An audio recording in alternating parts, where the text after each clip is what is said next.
So the first thing we're going to do is cut these thick cut bits of bacon into small pieces. So we're going to dice these up. I've gone with smoked just for the added flavour.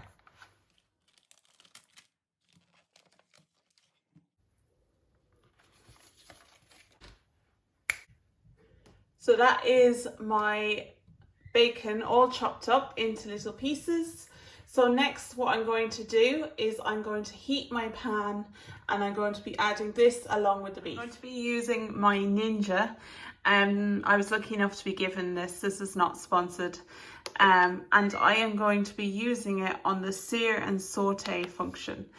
And that just means that I'll be able to fry off everything in the bottom of the pan. But if you don't have one of these, don't worry, you can of course use your hob. So first I'm going to add about a tablespoon of oil, not very much at all because there is fat on that bacon.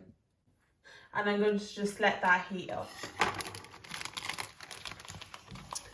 So I'm going to be using diced steak for this. I just find it is a good bit less fatty than stewing beef. You can also use stir fry beef for this dish, absolutely. And that can often be more cost effective as well. And it is actually thinner pieces, which means they'll cook a bit quicker.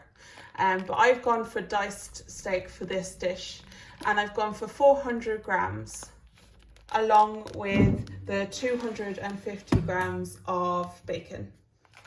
So now the oil has heated up, we're going to be adding the beef and the bacon. So first I'm going to throw in the beef.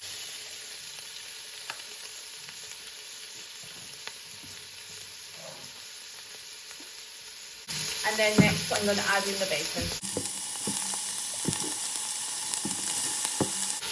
So basically all I want to do is brown this beef now.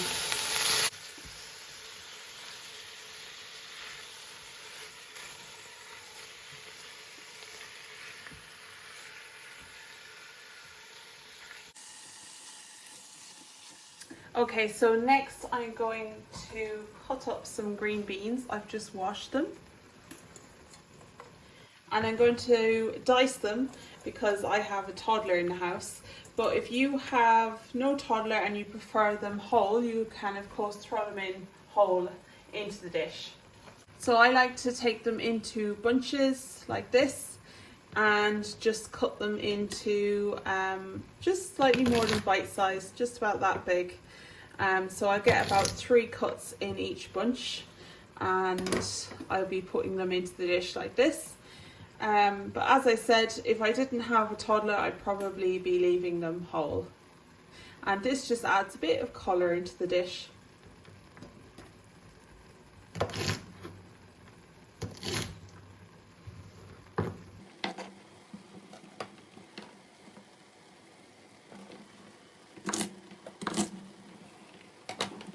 Here's our last bunch.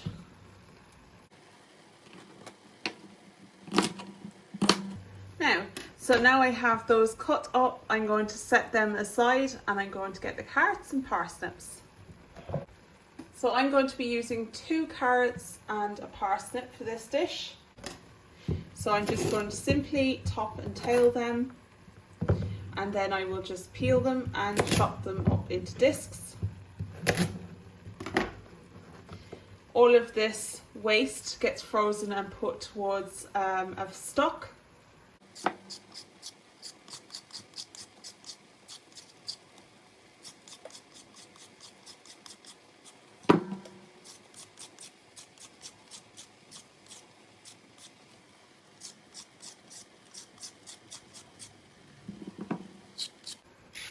Are you a fan of parsnips?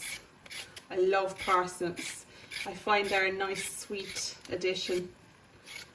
I absolutely love parsnip soup. Actually, one of my favourite soups is carrot and parsnip soup. It was one of my favourite growing up. So, just going to throw all of those peelings into that dish. As I said, I'll be saving that for a stock later. So then I'm simply going to dice these into discs. So that is my carrots and parsnips into discs, and I'm going to now add that to the pan and continue searing. So as you can see, the meat has browned very nicely, and I'm just going to add the vegetables now. So we have our carrots and our parsnips. They're all going in and they'll soften a little bit. And I'm going to be adding in our green beans.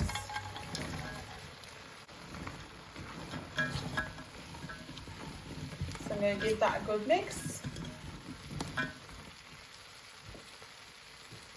And I'm going to just leave that while I get the rest of the ingredients prepared. So next I'm going to chop up our onion and our garlic. You could have added in your onion when the meat was browning, but I quite like my onion chunky and white in the stew. So I'm going to add it now, and I'm going to have 2 cloves of garlic. If you're not a massive fan of garlic, of course just add 1, but I'm going to go for 2.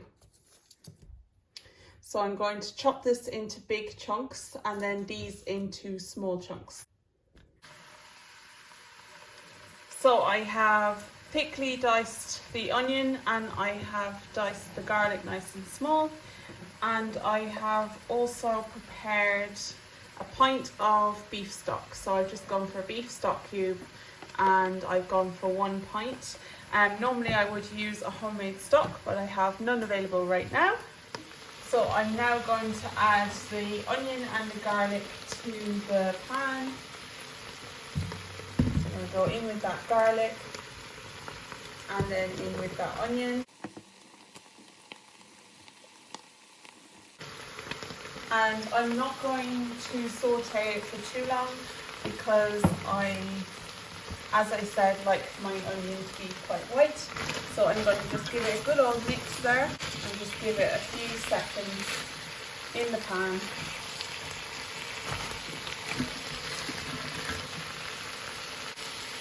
Okay, so next I'm going to add my beef stock. And I'm going to add about a tablespoon of Worcestershire sauce.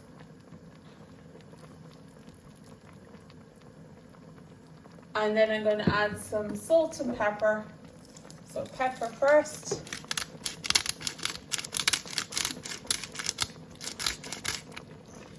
And then some salt. And then I'm going to turn it off saute.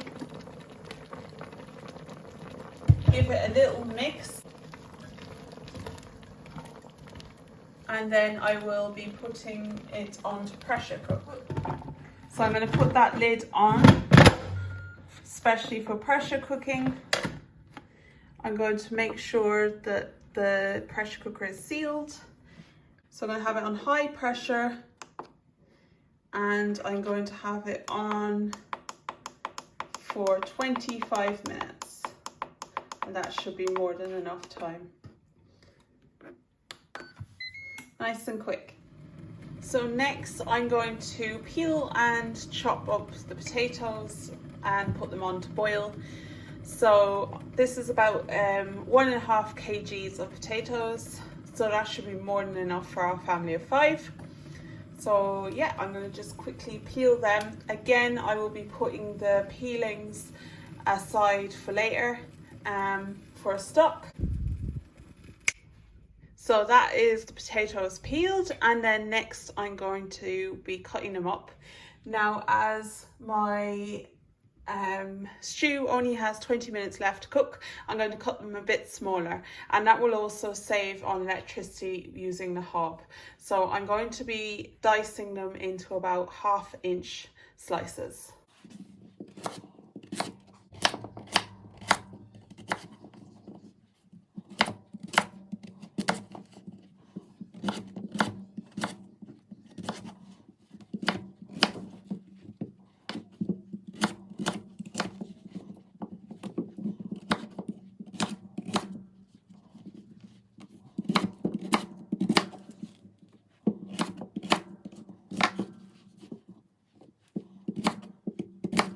Now, So that is my potatoes diced, and I'm going to add them to the pan, and then I'm going to add some boiled water and then season.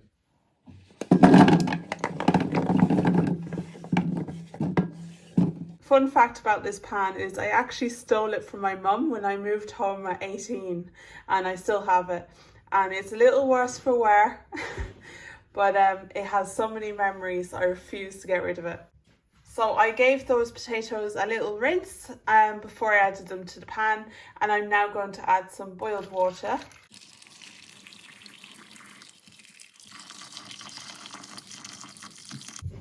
Give them a little shake, and then I'm next going to season those potatoes with some salt.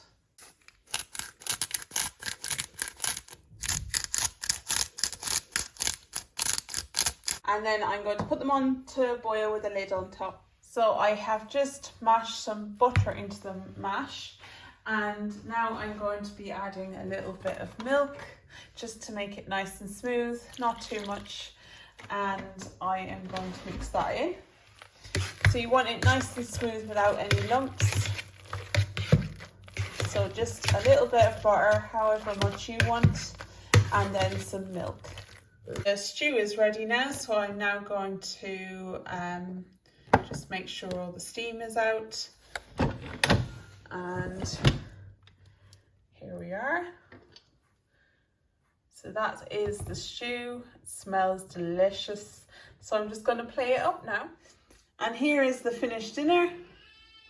A delicious stew, and I've just paired it with a little bit of parsley. Let me know if you try this dish, and I hope you really enjoy it.